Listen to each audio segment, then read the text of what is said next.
Hello guys, आप लोगों का स्वागत है गज के एस बायो क्लासेस में। आज हम शुरू करते हैं नया सेशन। आज रिप्रोडक्शन के बारे में पढ़ेंगे हम। ठीक है, रिप्रोडक्शन के बारे में समझते हैं। रिप्रोडक्शन होता क्या है, इसकी परिभाषा कैसे दे सकते हैं हम। तो इसकी परिभाषा ये है कि it is the process of formation of new individual of a species from pre existing ones. मतलब जो पहले से प्री एक्सिस्टिंग वंस मतलब जो पहले से मौजूद है जातियाँ या एनिमल्स या प्लांट्स, उनसे नई स्पीसीज़ का बनना, नई स्पीसीज़ के इंडिविजुअल्स का, एनिमल्स का या प्लांट्स का बनना क्या कहलाता है? रिप्रोडक्शन कहलाता है। ठीक है, तो रिप्रोडक्शन का मतलब क्या हो गया कि जो पहले से मौजूद जीव हैं उन जीवों से, उन एनिमल्स या प्लांट्स से नए एनिमल्स या प्लांट्स की उत्पत्ति को, फॉर्मेशन को रिप्रोडक्शन कहते हैं। रिप्रोडक्शन में क्या होता है कि एक पीढ़ी से, मतलब पेरेंट्स से एक पीढ़ी से दूसरी पीढ़ी में डीएनए अर्थात डीएनए किसे कहते हैं? आनुवांशिक पदार्थ होता है, ये जेनेटिक मटेरियल होता है। तो पेरेंट्स से बच्चों में, संतानों में डीएनए अर्थात जेनेटिक मटेरियल का ट्रांसफ़र जो होता है वो रिप्रोडक्शन के माध्यम से ही होता है। अर्थात कि इसमें प्रत्येक जीव अपनी संतानों में आनुवांशिक पदार्थ, जेनेटिक मटेरियल को ट्रांसफ़र करता है, जिससे कि संतानें अपने पेरेंट्स की जैसे ही होती हैं, उनके पेरेंट्स के जैसे ही लक्षण संतानों में पाए जाते हैं। अब आगे पढ़ते हैं purpose of reproduction. Purpose of reproduction में देखिए,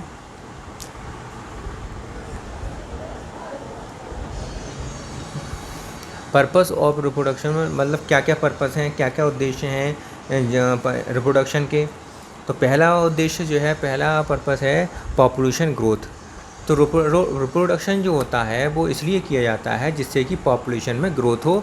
जो जिस जाति के एनिमल्स हैं उस जाति के एनिमल्स को, अपनी जाति के एनिमल्स को ज़्यादा से ज़्यादा पैदा करके उस जाति को बढ़ाएं, उसकी पॉपुलेशन को बढ़ाएं। तो पॉपुलेशन को बढ़ाने के लिए ही रिप्रोडक्शन किया जाता है। दूसरा है पर्पस कंटिन्यूटी ऑफ स्पीसीज़ की कंटिन्यूटी, निरंतरता बनाए रखने के लिए भी नए जो जीव हैं वो नए नए संतानों की उत्पत्ति करते हैं या रिप्रोडक्शन करते हैं, जिससे कि उनकी जाति की निरंतरता बनी रहे, लाखों सालों तक उस जाति के एनिमल्स इस पृथ्वी पर मौजूद रहें, निरंतरता उनकी बनी रहे। तीसरा है पॉपुलेशन ऑर्गेनाइजेशन। पॉपुलेशन ऑर्गेनाइजेशन का मतलब ये होता है कि समष्टि जो पॉपुलेशन है, उस पॉपुलेशन के अंदर विभिन्न आयु वर्ग के लोगों को, विभिन्न एज के प्राणियों का बना रहना, विभिन्न एज के प्राणियों का बना रहना एक पॉपुलेशन के अंदर, ये कहलाता है पॉपुलेशन ऑर्गेनाइजेशन। तो ये भी जनन के कारण ही संभव हो पाता है, रिप्रोडक्शन के कारण ही संभव हो पाता है। इसके बाद आता है वेरिएशंस। वेरिएशंस का मतलब ये होता है कि पेरेंट्स से जो संतानें हैं, डॉटर्स जो हैं, तो वो पेरेंट्स से किस प्रकार भिन्न हैं, उनमें भिन्नता आती रहती है। जैसे जैसे पेरेंट्स से संतान उत्पन्न होती है उनमें भिन्नता आती है, संतान से फिर दोबारा वो पेरेंट्स बनते हैं और पेरेंट्स से फिर संतान बनती है, फिर उनमें भिन्नता आती है। इस प्रकार भिन्नताएं लगातार पीढ़ी दर पीढ़ी बनती रहती हैं, वेरिएशंस होती रहती हैं। ये वेरिएशंस जो होते हैं बहुत आवश्यक होते हैं, क्योंकि ये वातावरण के अनुसार वेरिएशंस होते हैं, जिससे कि वातावरण के अनुसार जीव, एनिमल्स अपने आप को ढाल सके, उसमें रहने योग्य अपने आप को खुद को बना सके। इसलिए एटमॉस्फेयर के अनुकूल, अब खुद को, पर्यावरण के अनुकूल खुद को बनाने के लिए ये वेरिएशंस बहुत ही आवश्यक होते हैं, और ये वेरिएशंस जनन के द्वारा या रिप्रोडक्शन के द्वारा प्राप्त किए जाते हैं। इसके बाद आता है existence and continuity of life on earth. Earth पर कंटिन्यूटी, लाइफ की कंटिन्यूटी बनी रहे, जीवन निरंतरता बनी रहे और एक्सिस्टेंस उस पृथ्वी पर हमेशा हमेशा विद्यमान बना रहे, उसकी उपस्थिति बनी रहे। तो उपस्थिति बनी रहे पृथ्वी पर, और पृथ्वी पर निरंतरता बनी रहे, समय के साथ निरंतरता जीव की बनी रहे, इसलिए रिप्रोडक्शन अति आवश्यक होता है। तो ये 5 उद्देश्य बताए थे, 5 पर्पस हैं जो रिप्रोडक्शन के बहुत ही ज़रूरी पर्पस हैं। अब आता है, आगे पढ़ते हैं हम, जनन की मुख्य घटनाएं या importance events of reproduction. Important events कौन कौन से हैं जो रिप्रोडक्शन में होते हैं, रिप्रोडक्शन की जो प्रोसेस होती है उनमें कौन कौन से इवेंट्स आते हैं, इसके बारे में सबसे पहला जो इवेंट्स आता है वो होता है आरएनए प्रोटीन और एसेंशियल कंपाउंड का निर्माण, का संश्लेषण, एसेंशियल कंपाउंड की फॉर्मेशन। आरएनए बनता है, सबसे पहले आरएनए बनता है, प्रोटीन बनती है और एसेंशियल कंपाउंड्स बनते हैं जो रिप्रोडक्शन के लिए आवश्यक होते हैं। इसके बाद सेकंड स्टेप आता है रेप्लिकेशन ऑफ डीएनए का। डीएनए का रेप्लिकेशन जो होता है, मतलब एक डीएनए से 2 डीएनए बनना, 2 डीएनए से 4 डीएनए, इस प्रकार रेप्लिकेशन जो होता है डीएनए का वो प्रारंभ होता है। रेप्लिकेशन के पश्चात के बाद सेल डिवीजन होता है। तीसरा स्टेप जो आता है वो सेल डिवीजन का होता है। सेल डिवीजन जब होते हैं तो सेल डिवीजन होते हैं, सेल डिवीजन से कई सारी सेल्स बनती हैं, एक सेल से कई सेल बन जाती हैं और उनमें ग्रोथ होता है, सेल में ग्रोथ भी होता है साथ में, तो ग्रोथ होता है। यहाँ तक से 3 इवेंट्स पूरे हो जाते हैं। इसके बाद चौथा जो इवेंट्स होता है फॉर्मेशन ऑफ रिप्रोडक्टिव ऑर्गन्स।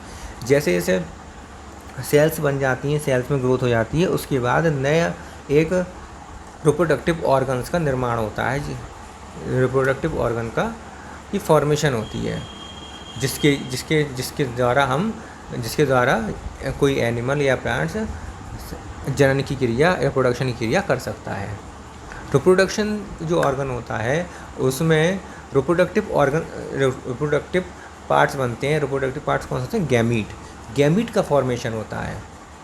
यदि वो नर है, मेल है, तो फिर मेल गैमीट का बनेगा उसके अंदर, यदि वो फीमेल है तो फीमेल गैमीट बनेगा। इस प्रकार जो भी है, मेल है या फीमेल है, जो भी एनिमल्स है उसके अंदर उसी गैमीट का निर्माण होता है। जब उनका मिलन होता है, दोनों गैमीट्स का, मेल और फीमेल दोनों गैमीट्स का मिलन होता है, फॉर्मेशन, फ्यूज़न होता है, तब जाइगोट का निर्माण होता है। और जाइगोट के निर्माण के पश्चात ही नए इंडिविजुअल का उसमें डिवीज़न होते हैं और जाइगोट में डिवीज़न होते हैं। डिवीज़न से फिर नए एनिमल्स का विकास होता है, निर्माण होता है। तो 6 पॉइंट का क्या है? डेवलपमेंट ऑफ न्यू इंडिविजुअल्स, नए इंडिविजुअल का निर्माण होता है। जाइगोट में डिवीज़न के बाद फिर नए एनिमल्स का निर्माण हो जाता है। नए एनिमल का निर्माण होने के साथ ही साथ क्या होता है कि ये पृथ्वी पर इनकी कंटिन्यूटी इस प्रकार बनी रहती है। तो पूरी जो जनन की प्रोसेस है, पूरी जो इवेंट्स इसमें होते हैं वो मैंने तुम्हें बता दिए। पहला है आरएनए प्रोटीन तथा एसेंशियल कंपाउंड्स का बनना। उसके बाद डीएनए का रेप्लिकेशन होना, जिससे कि डीएनए अधिक से अधिक बन सकें। उसके बाद सेल डिवीजन होना, जिससे कि सेल्स खूब सारे बन सकें, कई सारे बन सकें। उसके बाद सेल जो बने हैं उनकी ग्रोथ होना। उसके बाद फिर नए ऑर्गन्स का बनना। नए ऑर्गन्स कौन सा? रिप्रोडक्टिव ऑर्गन्स का बनना। रिप्रोडक्टिव ऑर्गन के अंदर गैमीट का बनना, मेल गैमीट का बनना या फिर फीमेल गैमीट का बनना। दोनों के मिलन से, दोनों की फ्यूज़न से, मेल गैमीट और फीमेल गैमीट के फ्यूज़न से जाइगोट का निर्माण होना। और जाइगोट का निर्माण हो जाने के पश्चात जाइगोट में लगातार डिवीज़न होने से नए इंडिविजुअल्स का निर्माण होना। ये क्रिया लगातार बार बार चलती रहती है, जिससे कि नए इंडिविजुअल्स का निर्माण होता रहता है और इस पृथ्वी पर लाइफ की, जीवन की कंटिन्यूटी बनी रहती है। तो इस प्रकार हमने आज पढ़ा, रिप्रोडक्शन की डेफिनेशन पढ़ी, रिप्रोडक्शन के पर्पस पढ़े जो 5 प्रकार के होते हैं: population growth, continuity species, population organisation, variations, existence and continuity of life on earth. ठीक है। और इम्पोर्टेंस इवेंट्स पढ़े, रिप्रोडक्शन में कौन कौन से इवेंट्स की आवश्यकता होती है।